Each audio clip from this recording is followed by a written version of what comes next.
केला बेचने वाली चुड़ैल। एक बार की बात है, जादूपुर नाम के एक गांव में करतब दिखाती एक औरत एक रेड्डी के लिए गांव में आती है। आइए आइए मेहरबान कदरदान, खाइए रोहड़ा के ताजे ताजे केले। कभी खाए नहीं होंगे ऐसे केले, पीले पीले केले खाइए।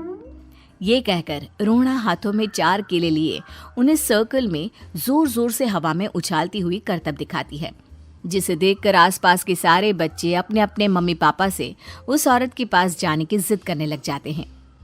पापा, ऐसा तो सर्कस में बॉल से होता है ना, ये आंटी तो केले से कर रही है। चलिए ना पापा, देखते हैं। रोहड़ा एक पतली सी तार पर चलती हुई केलों से करतब दिखाती है। आते जाते सभी लोग बाहर रुककर उसके करतब देखते हैं और वाह वाही करते नहीं थकते। जैसे ही एक आदमी पास आकर उसे पैसे देने लग जाता है, तब वो कहती है, अरे नहीं नहीं साहब, मैं करतब तो बच्चों के मन को बहलाने के लिए करती हूँ। धंधा तो मेरा केले का है। पीछे देखो मेरी रिड्डी, जो भी मेरे केले खाएगा मेरी तरह चुस्त दुरुस्त और तंदुरुस्त हो जाएगा। पता चलता है क्या कि मेरी उम्र 55 की है। अरे पर ऐसे ठंड के मौसम में कोई केला क्यों खाएगा? ये ऐसे वैसे केले नहीं है साहब, ये शरीर में गर्मी देते हैं। ठंड को दूर भगाए जो भी रोहिणा के केले खाए। पापा, अगर मुझे केले नहीं मिले तो मैं घर नहीं जाऊंगी। तभी उसके पापा कहते हैं कि बेटा, केले ठंड में कभी गर्मी नहीं देते। ये सब कहने की बातें हैं, सामान बेचने का तरीका है इनका। पर पिंकी नहीं मानती। मैं केले खाऊंगी। पिंकी की जिद के आगे नत्थू हार जाता है और उसे केले खरीद कर दे देता है। पिंकी खुश होकर केले घर ले आकर खाती है। अब मैं भी करतब करूंगी, कितना मजा आएगा। जादुई केले। पिंकी पहला केला खत्म भी नहीं करती कि वो बेहोश हो जाती है।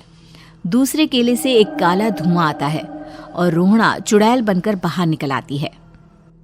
मेरे भूतिया केले बच्चे न खाए, ऐसा हो ही नहीं सकता। जादूपुर वालों, कब तक बचोगे?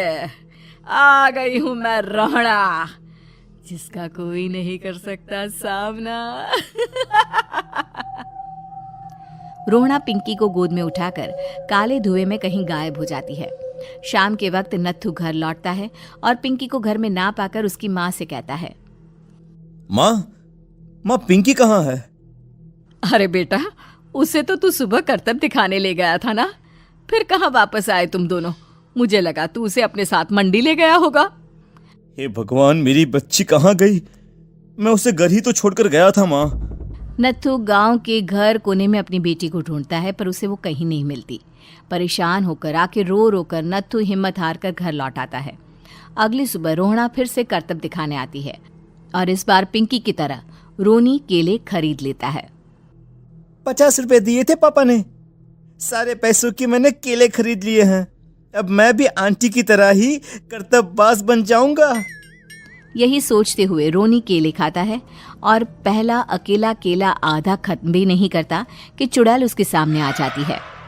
मेरे साथ चलने का समय आ गया है रोनी।